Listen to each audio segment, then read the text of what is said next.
Why? How? What makes it come up with that?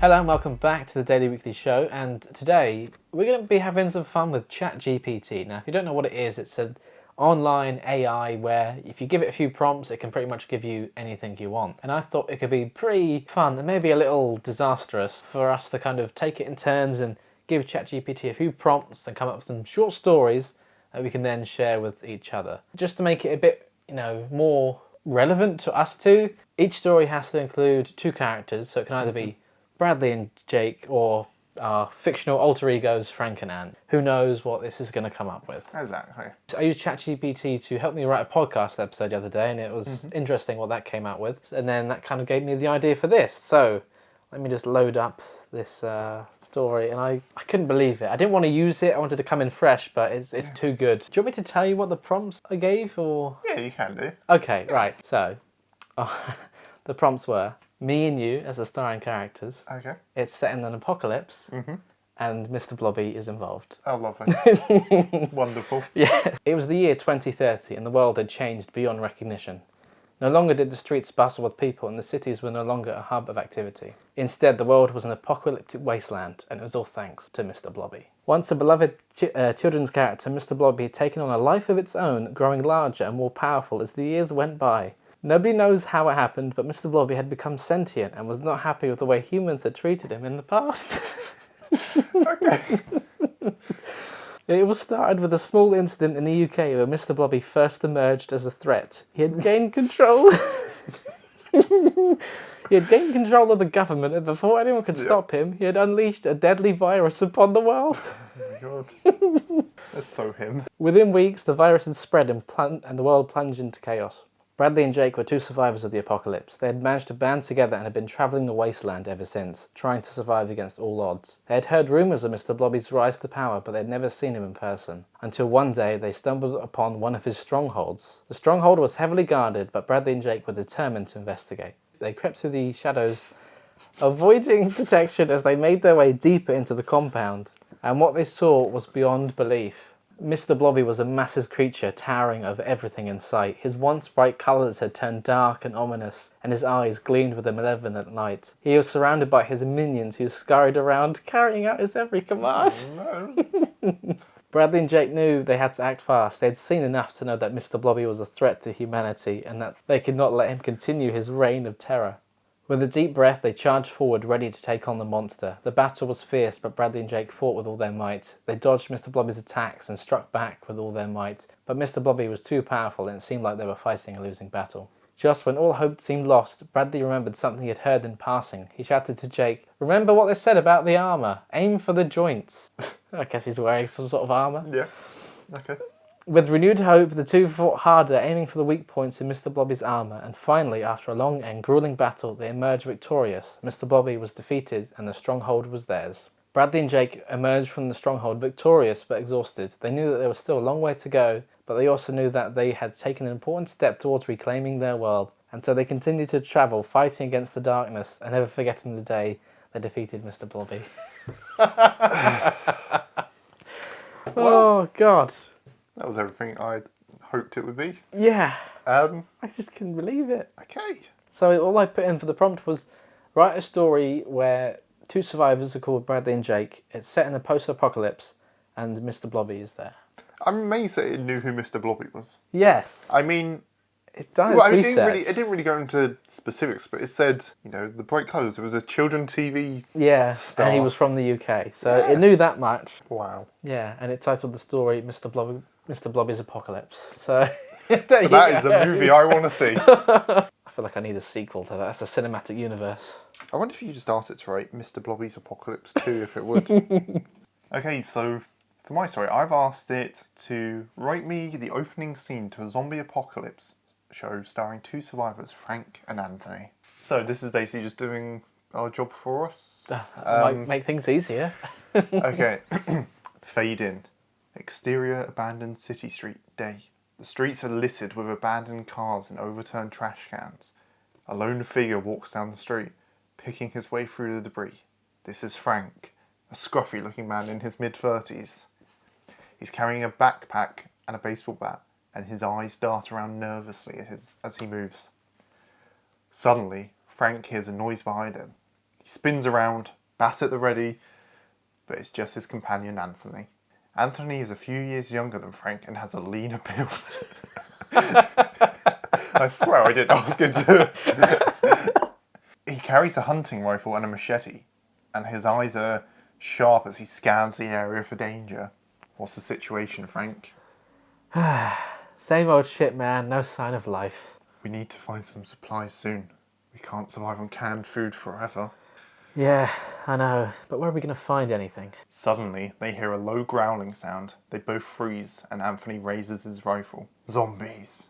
Frank and Anthony stare at each other for a moment, and then take off, running down the street as fast as they can. Fade out. So they don't even bother to kill it. They just sprint off. Yeah. Oh, God. That was really good up until until they just run off. Pick your fights, I guess. Yeah. Oh, dear. Well, that was good. I like that. It's not bad, is it? Yeah. For like an opening scene. Oh. Now, I'm not sure if that would work as like an opening scene to like the entire show. But maybe to an episode or Yeah. a season, Yeah. might be alright. Yeah, like what are they going to do next? Where are they going to go? How fast are they going to run off? Yeah. Will they find food? Yeah. Lots of questions. Wow. I'm so like used to like The Last of Us and Walking Dead. Whenever I see the word zombies in media now, I think it's just cheap. I think I'm like, oh, you could have thought of a better name for it. Yeah, I was like, oh, zombies. Okay, right. So I asked it to write a sequel to my last story. Right. It's revealed Mr. Blobby's children had awoken from a deep sleep. Oh no. So what, it's like Cloverfield but for Mr. Blobby. A giant Mr. Blobby attacks New York. It had been several years since the defeat of Mr. Blobby, and the world had slowly begun to heal. But as the years passed, rumours began to spread of strange occurrences in the wilderness areas. Reports of missing persons, strange sounds in the night, and sightings of grotesque creatures had become commonplace. At first, people had dismissed these rumours as simply the product of an overactive imagination. But as the stories persisted, it became clear that something sinister was afoot. It was Bradley and Jake, 2 seasoned survivors of the previous apocalypse, who decided to investigate. They had been living in relative peace, helping to rebuild what had been destroyed, but they knew that they could not sit idly by while innocent lives were in danger. Like the heroes we are. The two set out on their journey, determined to discover the source of these strange happenings. As they delved deeper into the wilderness, they discovered an underground lair hidden from sight. It was here that they came face to face with Mr. Blobby's spawn children, who had awoken from a deep slumber to seek revenge on humanity. Spawn children? It gets worse. Oh dear. Why would it ever come up with this? The creatures were grotesque, with bulbous bodies and tentacle-like appendages. No. I didn't specify that at all. They were unlike anything Bradley and Jake had ever seen before, and they knew that they were in the fight for their lives. The battles were fierce and the creatures were relentless. Bradley and Jake fought with all their might, using everything at their disposal to defeat the monsters, but it seemed like an endless wave of spawn children kept coming and the two were getting exhausted. And then that Bradley remembered the weakness that had discovered in Mr. Blobby's armour all those years ago. With renewed hope, the two fought harder, using the knowledge to their advantage, and finally, after a long and grueling battle, the creatures were defeated. With the danger over, Bradley and Jake made their way back to civilization, determined to warn the others of the dangers that still lurked in the shadows. They knew that the world would never be fully safe from the legacy of Mr. Blobby, but they also knew that they were the only ones who could protect it, and so they continued to fight, not just for themselves, but for the future of humanity. Who knows what will happen next? Or, if it's like a 2020 remake, it would be called The Mr. Blobby Oh, Apocalypse, yeah. or Blobby Yeah. Apocalypse. That's how creative movie titles are these days. But wow, where did the tentacle appendages come into it? Why? When do they ever? I was just expecting mini blobbies, but they had Mini Blobbies. bulbous bodies and tentacle appendages. I imagine it was just like Mr. Blobby face on. It's like I don't know if you remember. little- Do you remember in Like a squid or an octopus? yeah? Do you remember in like Sarah J. Adventures, the Bane, the big squid Yeah. things? That was like Mr. Blobby face. That's what I'm imagining. Yeah.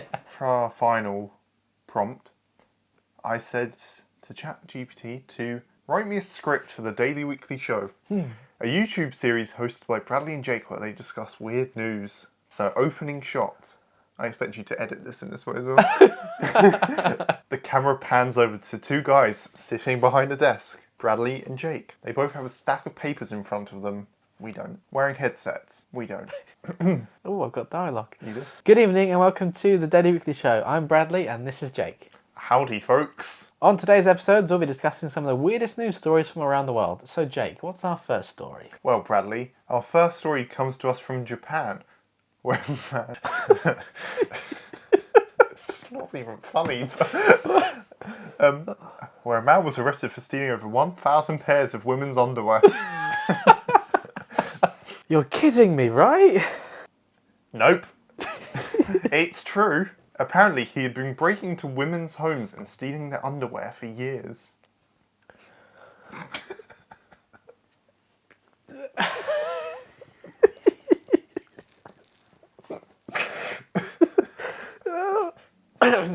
It's so us. It's just, it's just so bad. Well, that's one way to build a collection. I know, right? Our next story comes from Florida, where it's Florida, man. He's back again. Where a man was arrested for riding his bicycle naked. Only in Florida. Yep. And when the police asked him why he was riding naked, he said he wanted to feel the wind in his hair. Well, I guess he accomplished that. Our last story today comes to us, and then it broke. Ah. So It was such a good story, you just don't know. It's a cliffhanger. yeah, and we like to leave you in suspense. Exactly, we do. So I guess you'll have to tune in the future to see what happens there. But wow, Yeah. that was so... It was, yeah. I don't really know how else to describe it. I mean, It's fun, what it can come up with. the same with like AI images and things. I don't think it can ever really replace sort of human sort of grasp over it, because I don't know, we had a good chuck on it, and for the most part it's pretty us and the type of things we would have gone through. It's still something a bit robotic about it. It's still very kind of like, maybe it's because I asked it to write us a script. Maybe, yeah, I see what you mean. It doesn't feel as sort of natural as... Yeah. Yeah, but... Anyway, yeah, that was our look into ChatGPT. Let us know in the comments, have you used it, and what do you think the applications of it could be in... I don't know why I'm asking for a deep question, like what do you think the applications in society could be? But let us know. Yeah. We would, that was fun. Maybe we'll use it again someday, but thank you very much for watching, and we'll see you in the next one. Bye for now. You know, for months on end, I choose to forget about Mr Blobby. And then every now and then I have a reminder of him. And Yeah.